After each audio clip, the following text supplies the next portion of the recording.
So, first thing on Fireside Chat, what I like to do is to put it out to the world, broadcast, that we are going to be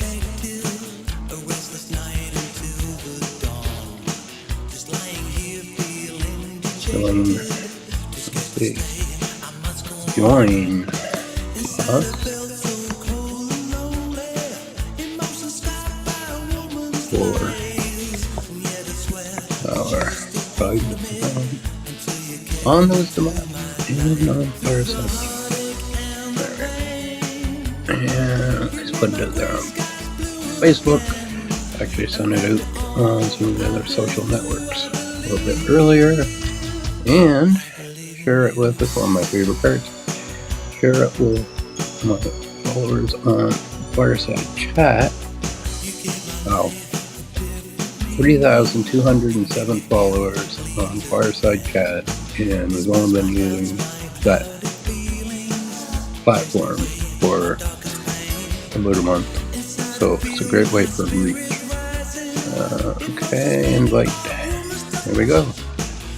And turn the chat bot off. Mute their mic. And this is how we get things rolling over on Fireside Chat and here on the Wisdom platform all at the same time. And so our Fireside Chat, our Briden Farm Fireside Chat, kind of celebrates our homesteading farm here in Bay River, Nova Scotia. And we come here in 2020. Sorry, something distracted me there for a minute. Started our farm here bought our property here in Bay River, Nova Scotia in the summer of 2020. It was kind of funny because we closed, I think our closing date was the 4th or 5th of August. And the first night either of us slept here was the 9th of September. But we did have goats. We got 3 goats the 22nd of August, and they were actually here before we were here. They were living here before we were living here. Since that time, our herd of goats has definitely expanded to where we now have Eve and Sophie and Snowball, who are all salmon does. Lucy, who's a boar doe. And then we have 2 younger salmons who are about 11 and 12 months old. Newbie and Doobie. Doobie is a salmon, and Newbie is a part salmon, part Nubian. And over there at the barn property, we also have Terry. Terry's a little Nigerian dwarf goat who was born here at Briden Farm on the 6th of July last summer. And we have here at Briden Farm, we have Terry's brother, Romeo. And with Romeo, we have a little Sandon buck. Sandon's a dairy goat, by the way, as are the Nigerian dwarfs. And so here we have Romeo, Terry's brother, the Nigerian dwarf. And we also have Little Joe, who is not quite a year old. I think he'll be a year old later this spring. He wasn't born here, and I don't know exactly his age. But he is here at Briden Farm. Little Joe and Romeo, they kind of share a house and a pasture. Two teenagers. And actually, today out in their pasture, a tree come down yesterday or day before that had been hanging. But no, it wasn't not like a massive tree, and I knew that when it come down, it would come down pretty gently. And sure enough, it did. Like I say, yesterday or day before, and this afternoon, I went out with the chainsaw and took and started to cut that up to make it into firewood for us to burn here in our kitchen wood stove. And that has been burning quite nicely, actually. It'll sound a little funny. If we use the oven on the kitchen wood stove, we make sure we clean it well before we use it, because what we use it for most of the time is helping to dry wood. So if we do go out and cut something like that, now that tree's been hanging there for a year and a half, so I mean it's had plenty of time to dry, but it's wet because of the snow. And so when we bring it in, it's in the wood box. But when we bring it in, put it in the wood box, then we move it a few pieces at a time to the oven of the wood stove, and we let it dry. So we're always trying to keep a good fire in the stove because we're drying the wood at the same time.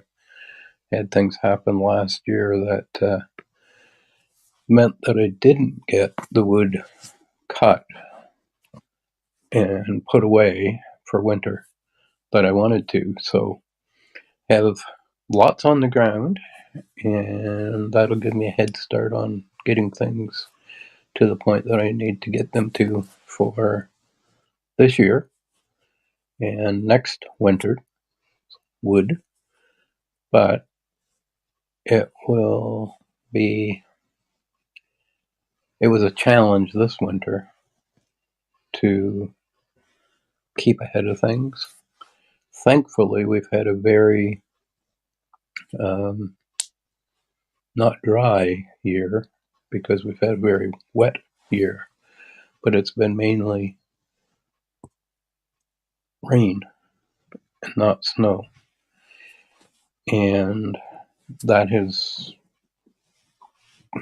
thankfully, we don't have 6 to 8 feet of snow on the ground, which probably we would have had we had all the rain in snow instead of rain.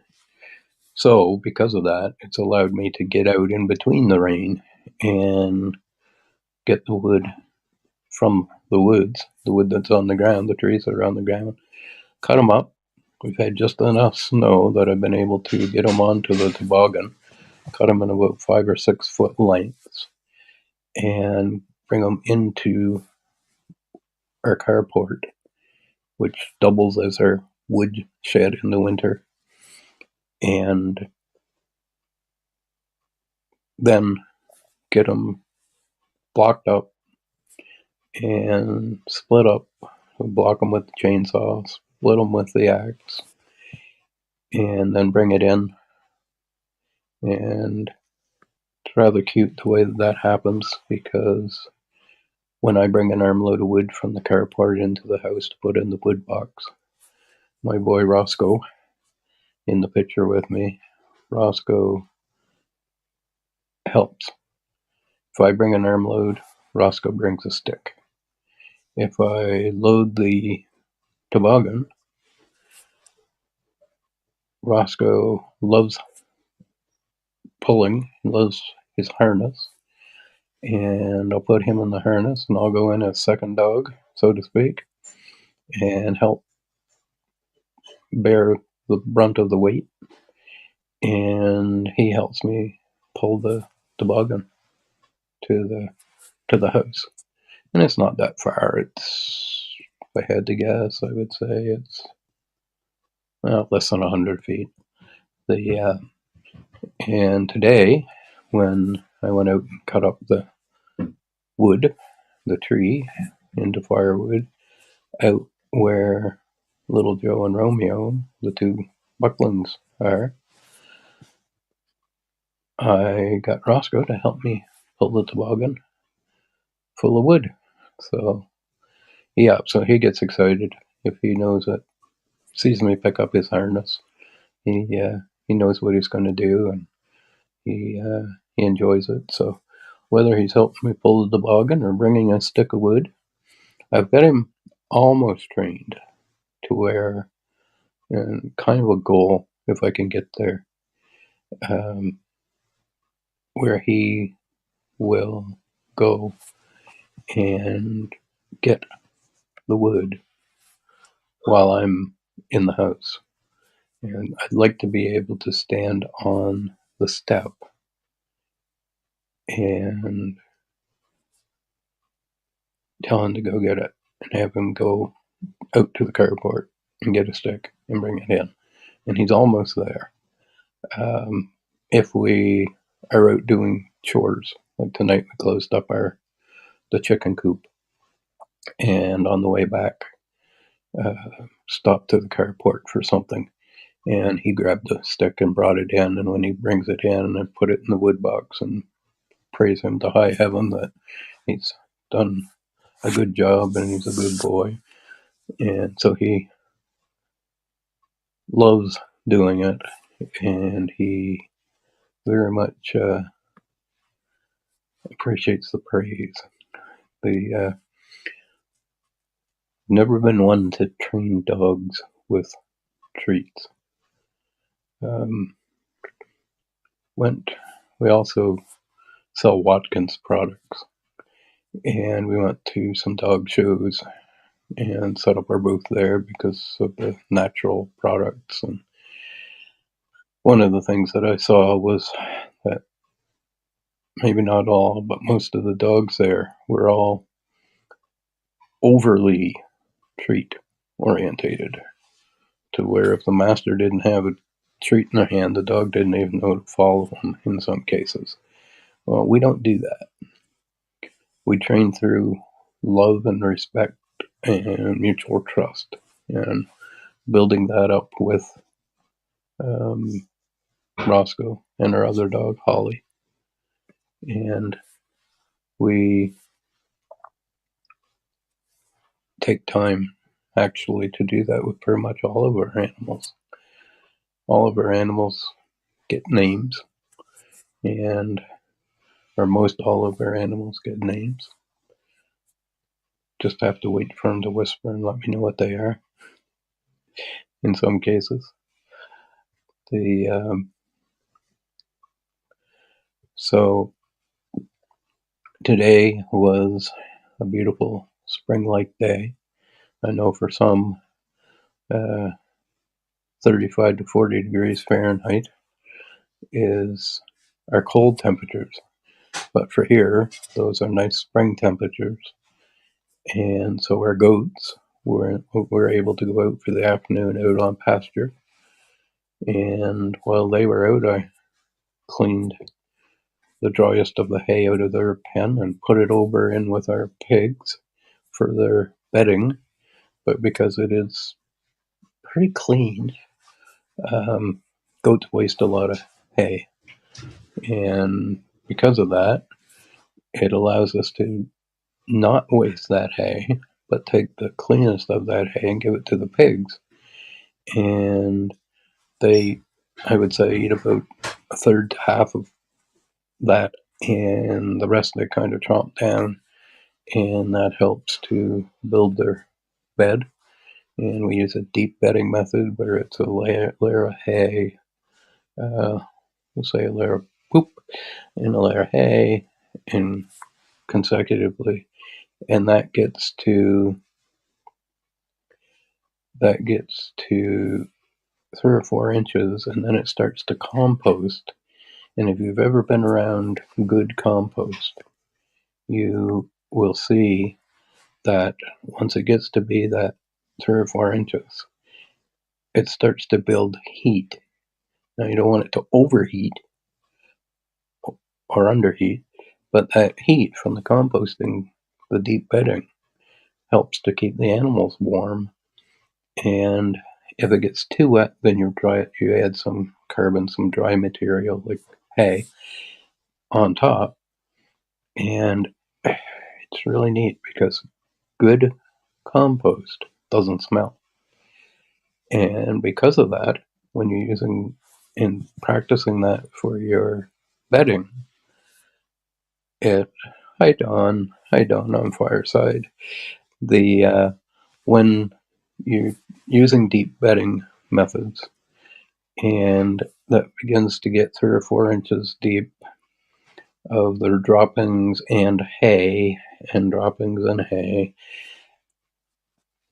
it begins to heat, begins to compost, and that helps keep your animals warm. And so when we take the hay that's wasted, but is still good, when goats eat, they kind of pick out what they want, and the rest of the hay falls to the ground. Well, the pigs have no problem eating that. And we don't take the soiled stuff, but we take the cleanest, driest, and we put that in for the pigs, and that gives them the fiber they need, plus it helps build their bed at the same time. And so that's kind of how the deep bedding method works. And the goats this afternoon, they took them out about midday to their pasture, and we use rotational pastures for 3 seasons. So we're up here in Bear River, Nova Scotia, Canada. And for about 3 seasons out of the year, they get moved about every 5 to 12 days. So say about every week to 10 days. They need to be moved at least every 30 days, but we move them more often than that. If you move your goats at least every 30 days, it keeps ahead of the parasites so they don't get worms. And the pigs, you move them at least every 2 weeks. Again, we do that about every 5 to 12 days. But that keeps ahead of the parasite cycle. They don't get worms. You don't have to use wormer. You don't have to use chemicals. They don't get sick as much. So you don't need the antibiotics. And they're just naturally grown.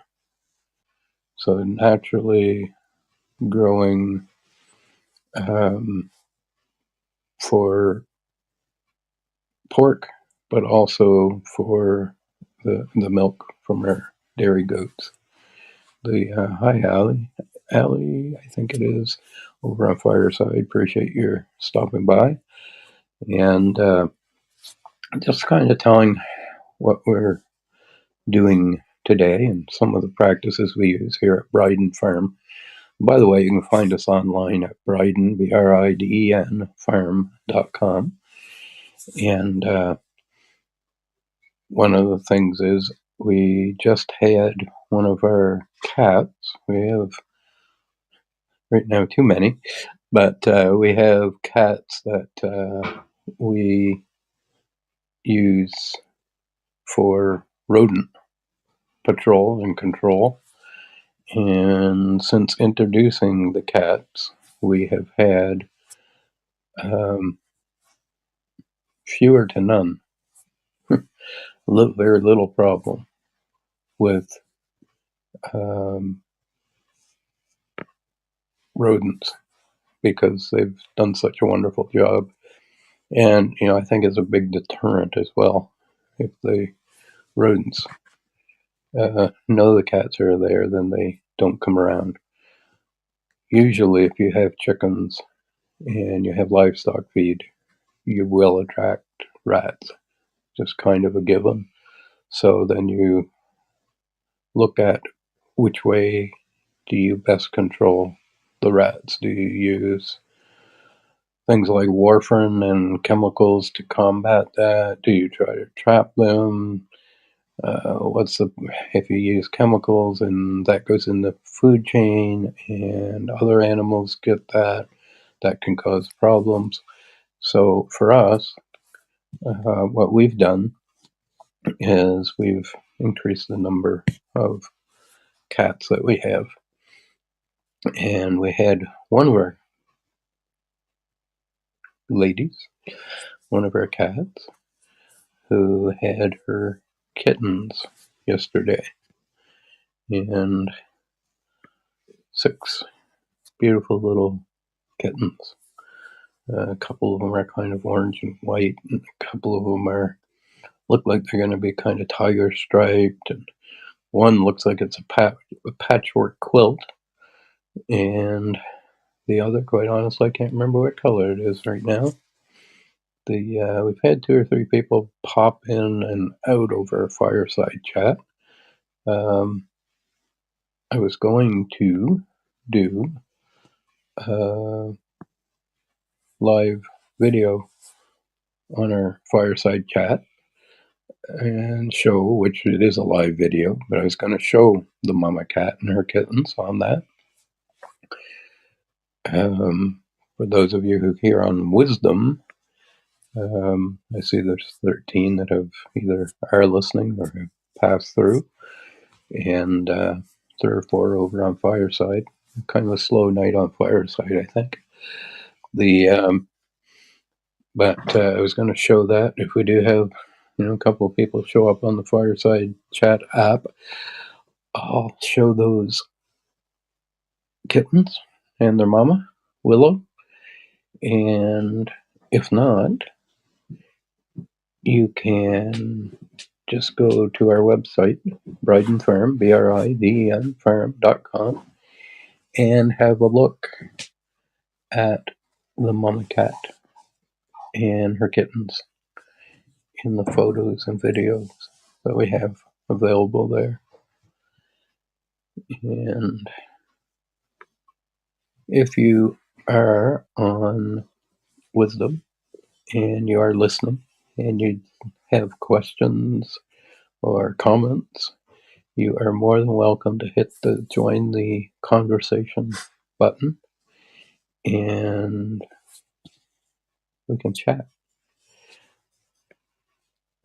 As I say, it's a slow night on Fireside because we've had 2 or 3 people just kind of pop in and out, just curious probably. We've had nights that we've had a few more than that. We only started over there on the Fireside chat app about a month ago, I think. I think I have 4 of these talks over there, so this will be the 5th one, so probably 5 weeks ago. And our reach is building incredibly fast, in my opinion. Like I think tonight when I shared it out there to about 3,200, I think, something like that. And 3,208. Now, maybe some of them will watch the replay, but out of 3,000 people, there's been 3 that have popped in and out of the room.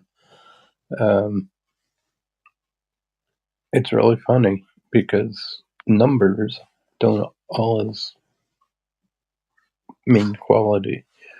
Over on Wisdom, there's been 13 people who are either listening or who have passed through. So even though we didn't share it out to 3,200 people on the Wisdom app, we've had more people at least pop in and out or actively listening. So it's just kind of a neat observation of how the 2 apps, Fireside Chat and Wisdom app, work. And as I say, if you are listening and you'd like to hit that join the conversation button, that always makes things more interesting. And if you have questions about Briden Farm, homesteading, farming, if I can answer them, I will. If not, I'll do my best to find the answers and next week have the answer for you. That's Let's see, over on wisdom, I see Martha Barsha, mother of 4 girls, 6 grandchildren, and 2 great-grandchildren. Wonder if Martha, being a great-grandmother, has ever spent time around the farm. The John Bush, Sarah, so much easier to say, isn't it? Sarita Isa. The I don't know who I am or what I'm doing. No, but you do it very well. The good friend.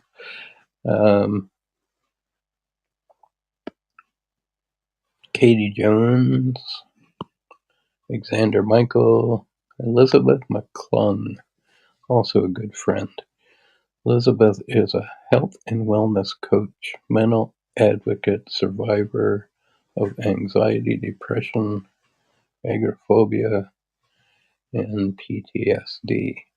Elizabeth and I have had many chats, some of them on the OWL app, and absolutely love talking to Elizabeth. Jennifer, no description, but hi, Jennifer. Lynn Stacy, you can follow me on Instagram, Facebook, YouTube for more encouragement. We all need encouragement. The Jeremy Vanny, Lee Marbley, Sean GTR Harold, Jacob Weathers, Harrison, and Coco. Let's see, Martha. Martha's coming up to have a chat here on the Wisdom app. Hi, Martha.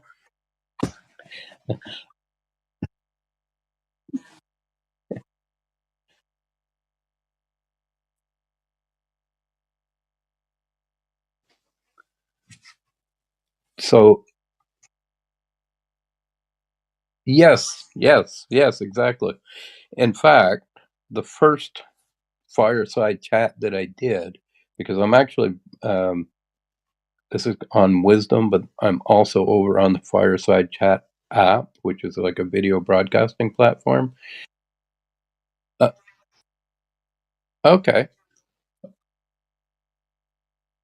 right, right. So the first Fireside chat that I did was actually on here. I didn't even know that the Fireside chat app existed until somebody was on that first chat here and asked me, told me about the Fireside chat app and the broadcasting over there.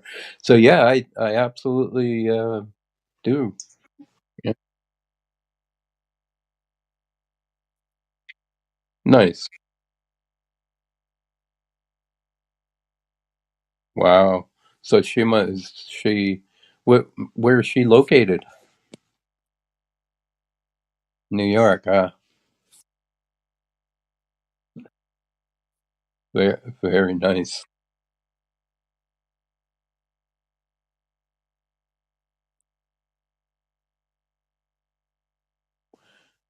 Uh, I think if someone is broadcasting, it's like you can just drop in, but it is a system where it allows you to send out invitations to your followers. Like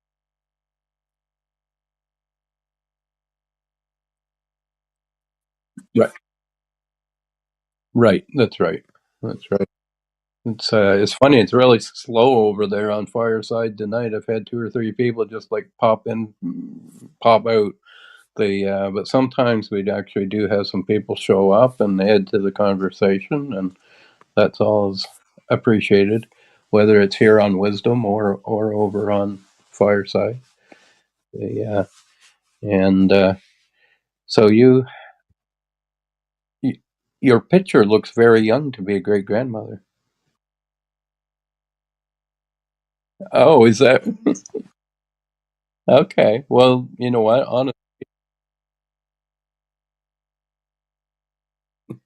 Well, you're doing well. Even your voice is young because I wouldn't have guessed you to be in your 80s.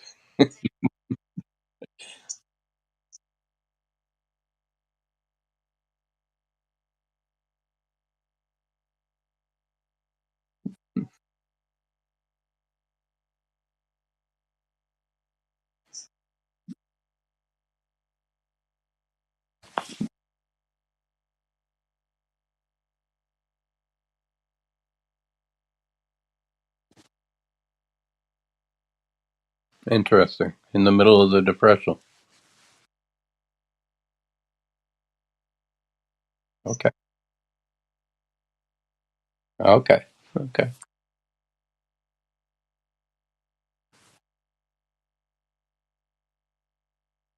Imagine. And do you have memories from that?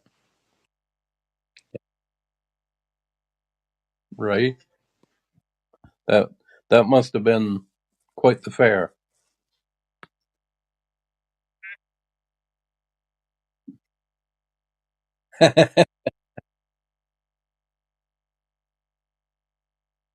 Wow.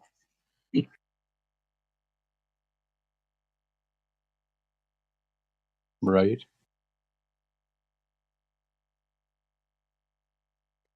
Can can you can you imagine? Like I can't even imagine. I mean, you've seen that. You've seen the birth of television, and here we are talking on the Wisdom app.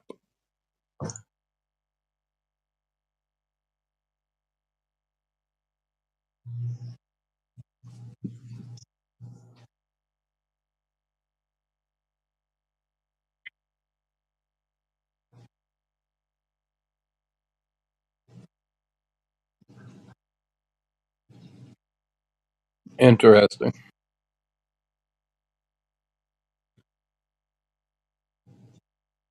So I've never used that. So it actually it's kind of a tracking app, so you actually get to see where she is at any given time.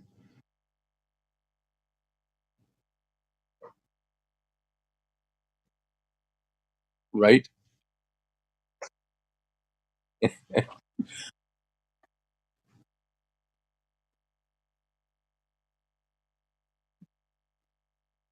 But yeah, I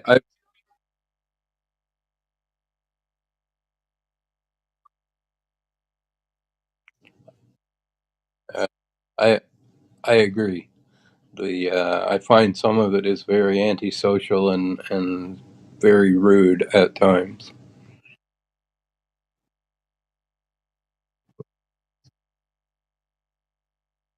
Right? Right? Yeah. Well, I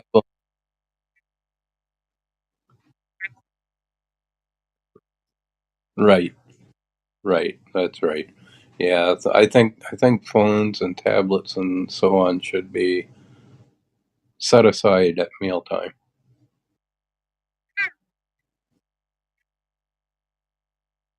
Right?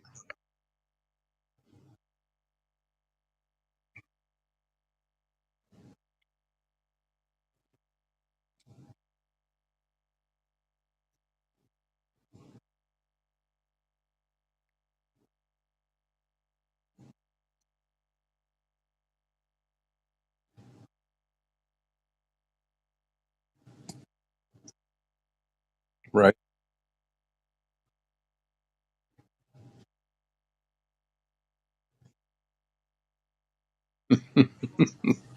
Right. They, I think it's the same as anything. Um, it's a tool, and how we use it is what's important.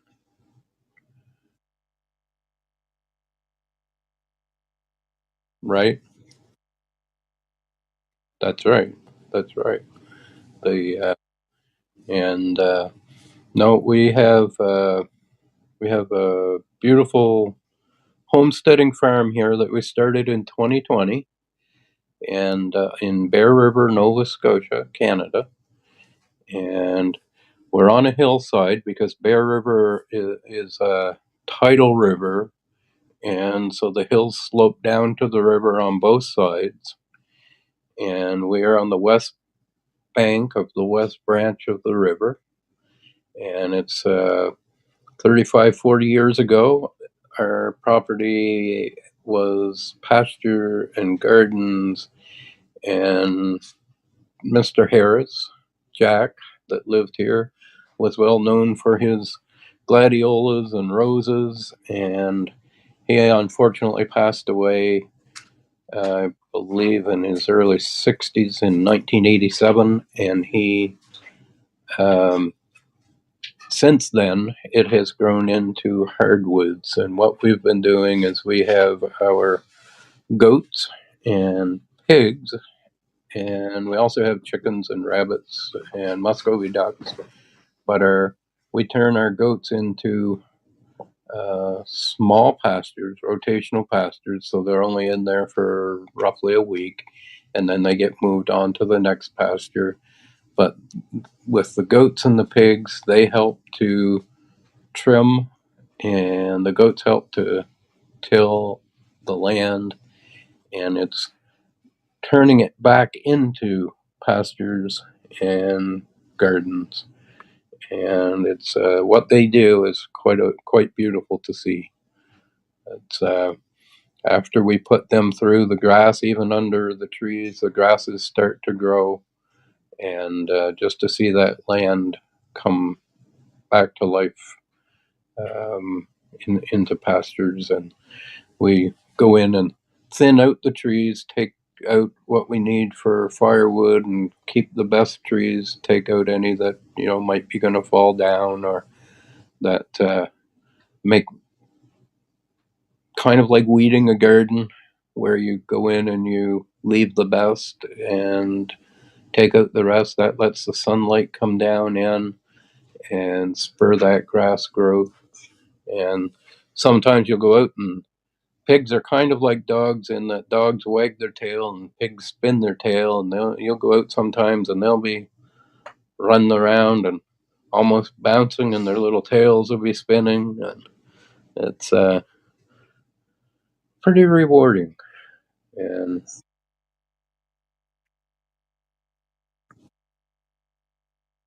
right, yeah,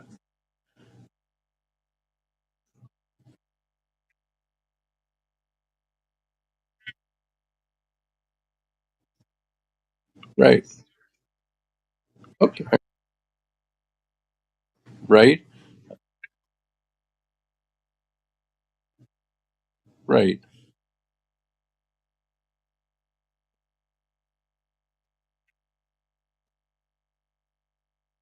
Actually, I think Montreal is actually colder, and it depends too. Like Nova Scotia kind of runs from the southwest to the northeast. Now, northeast is Cape Breton Island, and the northern part of Cape Breton Island would definitely be colder than Montreal. We're on the southeast, so we're just above Maine and Massachusetts. Yeah, yeah. There's a oh well, maybe someday you can come see us at Briden Farm. Very very beautiful state, Vermont. Yeah, right. The right, right.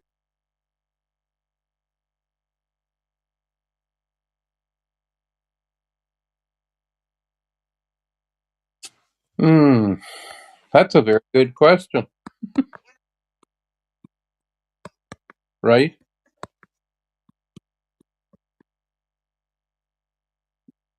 that's right,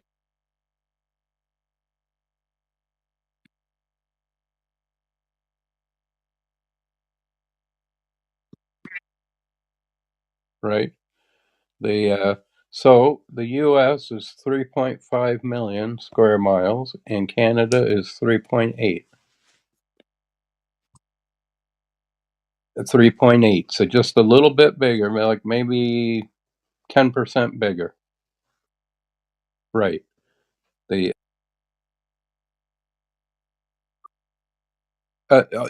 no, that's what I mean. It's about 10% bigger. Canada is about 10% larger.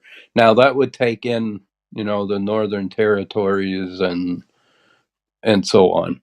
The the right, right, and that's possible. The although your population is much bigger, we only have a ballpark of around 35 million in all of Canada. Right, right, uh,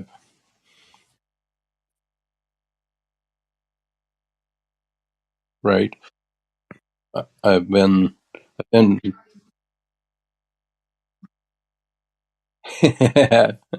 they right, right. I've been very blessed to travel 38 of your wonderful states. The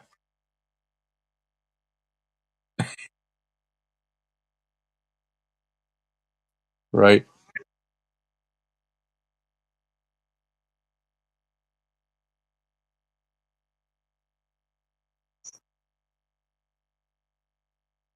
I have actually uh, many years. Interesting, interesting. I'm sure it's grown up a lot. The Martha, it's been very nice speaking with you. Hope to get to speak with you again. Yes, yes, Daryl with a dash, and that was Martha. Thank you very much, Martha, for coming up. Um, the I think I'm going to keep our fireside chat short and sweet tonight, and I do very much thank you for coming up.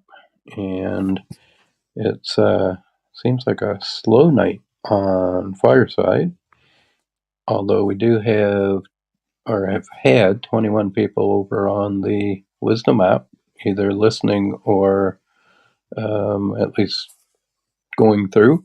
So appreciate that, and definitely want to thank Martha for coming up and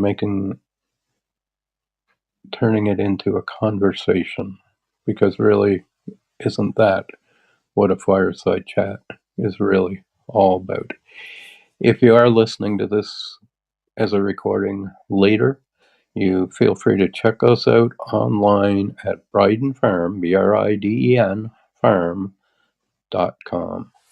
And we thank you all on Fireside and on the Wisdom app for listening, and all those who stopped in, whether it was for a minute or whether you actually helped add to the